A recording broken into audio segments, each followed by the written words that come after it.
Good morning, good afternoon, good evening, wherever you are. I'm your host, FD465.tv, with your crypto markets updates for the week. This is a segment where we give you some crypto highlights of things that took place during the past week and update you on where we think things may be going. So if you are new, welcome to our channel and thank you very much for joining us. Please consider subscribing to our channel as we want to grow the channel. On this channel, we bring a different take, an alternative take on things, and we don't always follow the crowd. And if you are returning viewer, thank you guys for supporting the channel. You are the guys who are making all these things happen. You are giving us the motivation to keep moving forward. And by the way, we now have a Patreon channel which is free to join. On that channel, currently we are sharing some of the moves that we are making behind the scenes, and some of those moves may not be in any of the videos that we are producing with you guys. So please consider joining our Patreon channel. It's still free to join. We don't know where things will go going forward, but I think as we start giving some value to our Patreon channel, I think it will become an exclusive club at some point. As for now, it's free for you guys to join. And also guys, please note the information that I'm going to share with you in this video is not financial advice. If you do require financial advice, by now you know what to do. Please approach someone who's trying to give you financial advice. The information contained in this video is just for educational as well as entertainment purposes. In addition, if you're from the UK, please note that this information is not intended for UK viewers because the UK authorities do deem any participation in cryptocurrencies from retail to be extremely risky and you may end up losing all your funds. That said, let's jump into this week's crypto markets updates. So we have had another deliberately triggered dump during the week, and whether you think it was kindergarten level report from Matrixport, which offered nothing of note and the market still plummeted anyway for no reason whatsoever, or you believe that it was the longs being liquidated, that was a nasty drop to say the least, albeit short-lived. Let's briefly look at each of these supposed reasons as to why the market took a dump, with Bitcoin experiencing one of those scam weeks from around $45,500 all the way down to $41,000 or just under $41,000. Let's start with the notorious report from Matrixport. What was new about it? Was there anything of substance? Here's the seemingly pivotal paragraph that triggered some paper hands to sell off their Bitcoins. The current 5% voting commissioner's leadership, critical for the ETF approval of the SEC,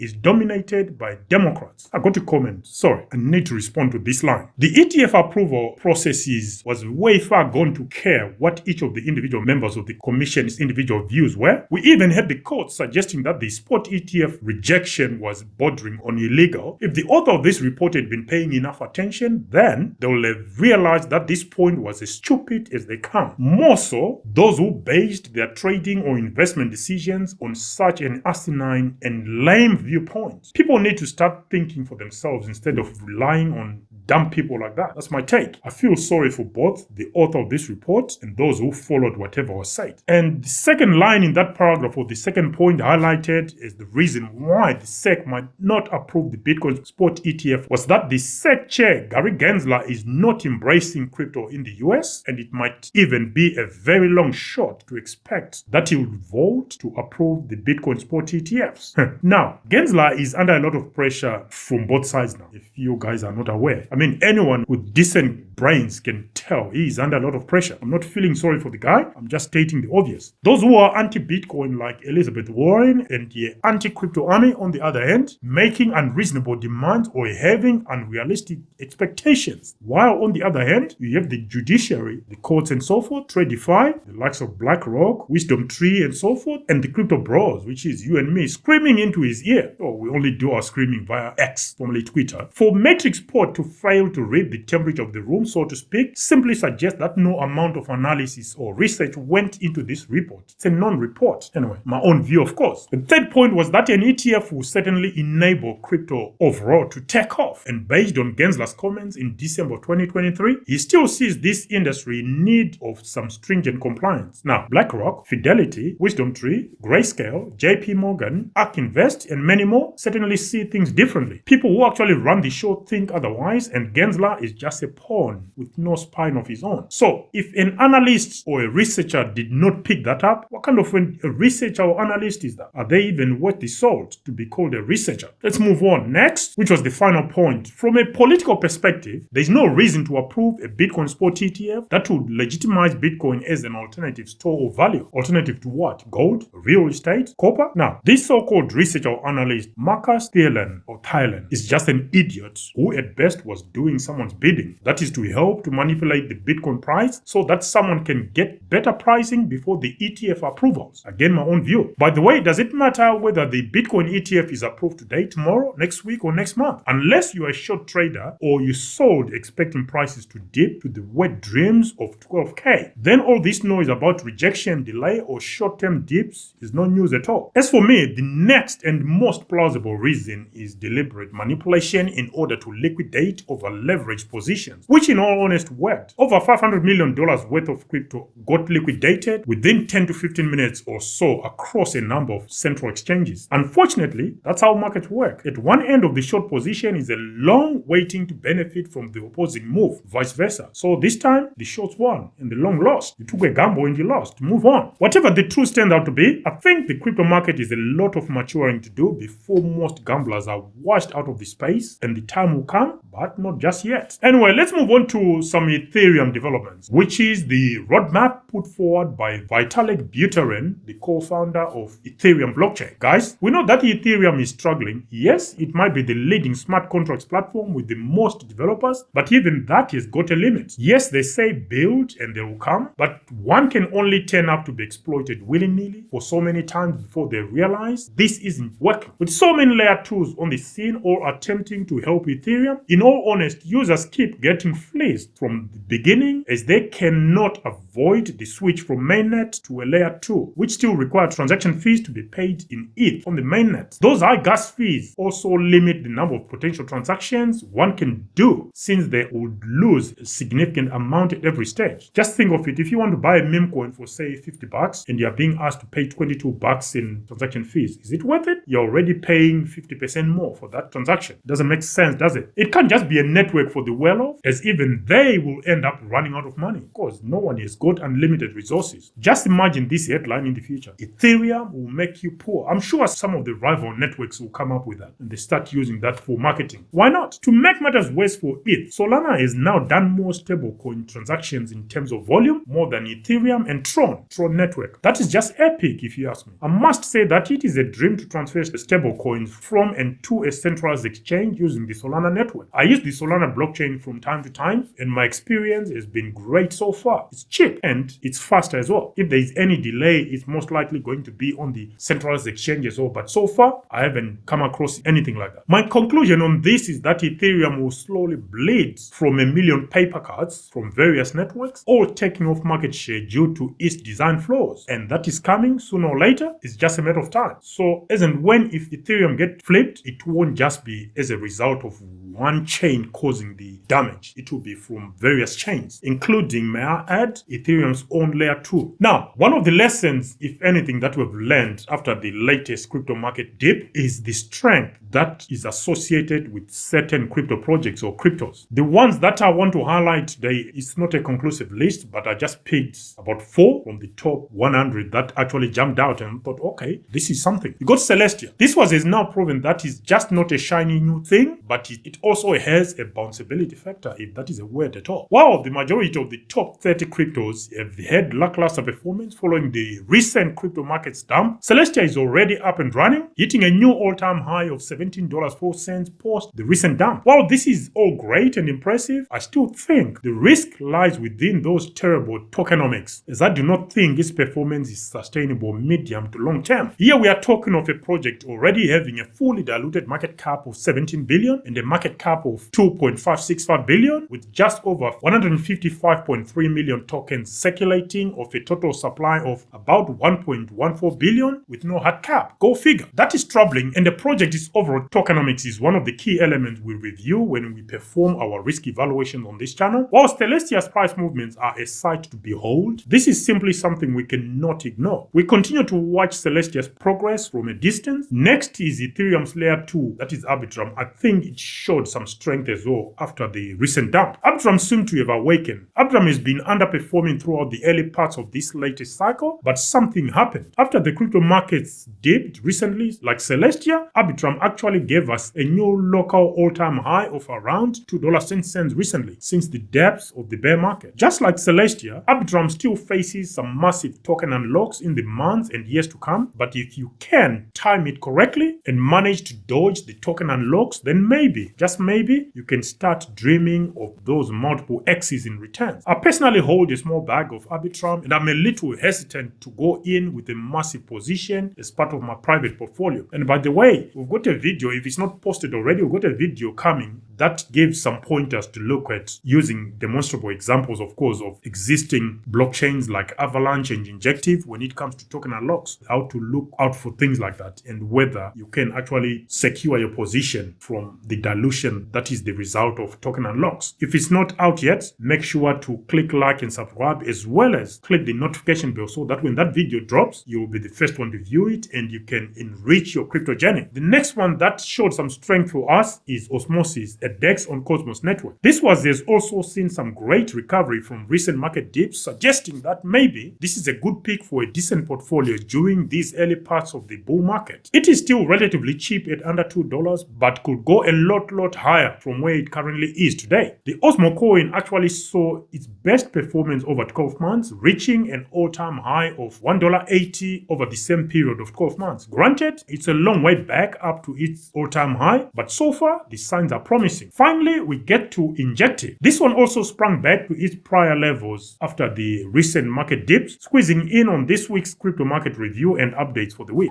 The INJ coin sprung back to above $40 each, having plunged to around $30. But we all know that Injective has high volatility for some reason. You would have thought that after amassing a market cap of over $3 billion, the volatility would reduce, but far from it. The INJ coin still experiencing some of the highest volatility among leading crypto assets out there. Now, have you noticed any of the top 100 projects that showed some great bounce back following the recent dip? Please let us know your picks in the comment section. We're not talking of a bounce back of its previous price before the crash. We're talking of whether it's actually reached its previous levels or it's gone higher. That's what we're seeking. If you have found one within the top 100, otherwise if you go beyond that, it becomes the wild west. Let us know in the comment section, guys. Until the next video, I'm your host, FD for 65.tv. Signing out for now. Bye.